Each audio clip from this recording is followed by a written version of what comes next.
Actually நான் ரொம்ப சோம்பேறிங்க. காலையில வந்துட்டு என் மாமியாருக்கு தெரியும் 11 மணிக்கு முன்னாடி என்னோட வீட்டு நடைய திறக்கவே திறக்காது, எஸ்பெஷலி ரூமோடது. என்னம்மா இவ்வளோ ஓப்பனா வந்து இப்படி உண்மைகளை கக்குறீங்க? ஏஞ்சிக்கவே மாட்டேன். அவங்க ஏஞ்சி என் பையனை ஸ்கூலுக்கு அமிச்சு அவனுக்காக எல்லாமே பண்றது. ஆக்சுவலி இவங்க கிடைச்சதுல வந்துட்டு நான் தான் ரொம்ப பிளஸ்டு தெரியுமா. ஆக்சுவலி நான் ரொம்ப சந்தோஷம் இவங்க என்ன கிடைச்சது. தேங்க்யூ விகடன், இந்த மாதிரி வந்துட்டு இந்த ஸ்பெஷல் மெமரியை வந்து எனக்கு முன்னாடி சொன்னீங்க உங்க ஹஸ்பண்டை வந்து நீங்க டாடின்னு கூப்பிடுவேன் அப்படின்னு சொன்னீங்க. ஆமா. டாடி வாங்க அப்படின்னு ஒரு வார்த்தை சொன்னா பெட்டரா இருக்கும்னு நினைக்கிறேன். சொல்லுங்க, ஜாலியா இருக்கும். வாங்க சார், டக்குனு ஒரு முடிவு எடுத்துருங்க. ஓ கடவுளே.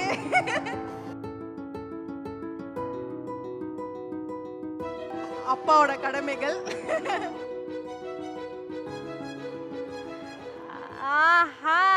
Hi sir. அதாவது நம்ம சல்மாவோட அழகான குடும்பம் இப்ப நம்ம மேடையில இருக்காங்க நம்ம கூட.